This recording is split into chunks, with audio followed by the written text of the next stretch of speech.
Hey Casey, we're going to be examining your side view of your running gait. Now, if we can examine this in the middle of your run, I'm just going to fast forward a little bit here. So I'm going to try and examine your gait as we get to the middle of the footage here. So far you look really good. Your upper body is erect and straight. Your elbows are bent at 90 degrees, and I'm going to stop right here. We're going to slow down the footage, and I'm going to go frame by frame. So as you can see, your elbows here are at 90 degrees, which are good posture. You're relatively straight up front. Your neck and your head are aligned normally here, and not too forward or too back. And you have a nice anterior tilt of your pelvis. Although the shot itself is a little bit of an angle, but I can see that you do have relatively good pelvic stability, meaning that you're anteriorly tilted and you're not posteriorly tilted, which is a good sign that your back is straight. Now if I move forward with frame by frame, now we're going to look at the center of mass. So assume that your center of mass is somewhere around here, okay? Now you want to make sure that when you heel strike, or when you strike the ground rather, your foot is as close as possible to the center of mass. Now if we forward the frames, as you can see, when you strike the ground, your foot lands relatively close to the center of mass.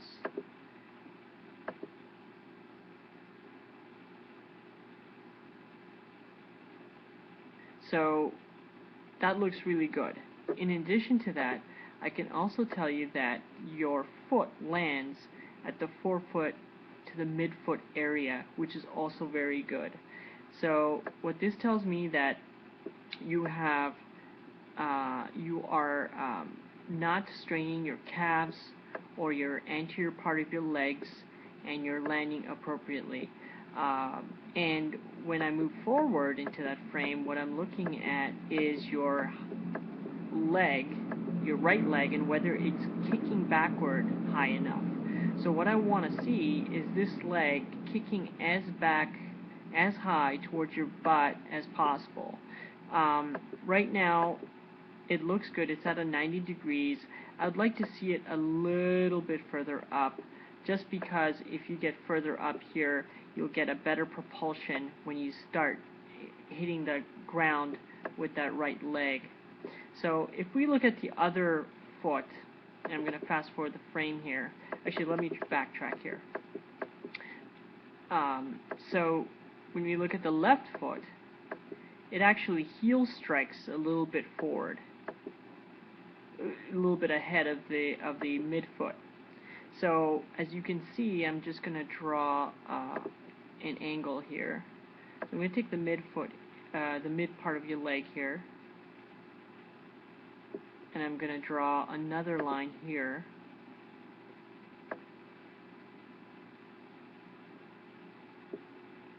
And I'm going to just measure that angle real quick. It's about 83 degrees. Now that's not too bad. If it was 90 degrees or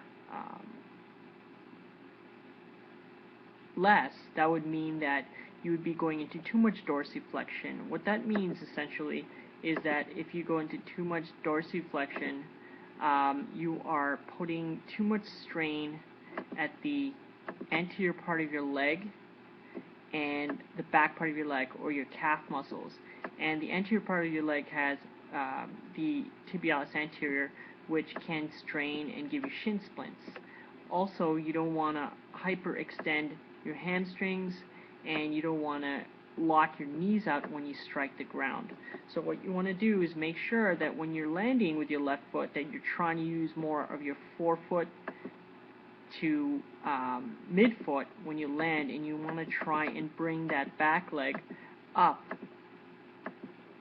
You want to bring this leg up as high as you can when you are going into finishing off the swing phase. This will improve your running, it will prevent injury, and you will be faster and more efficient.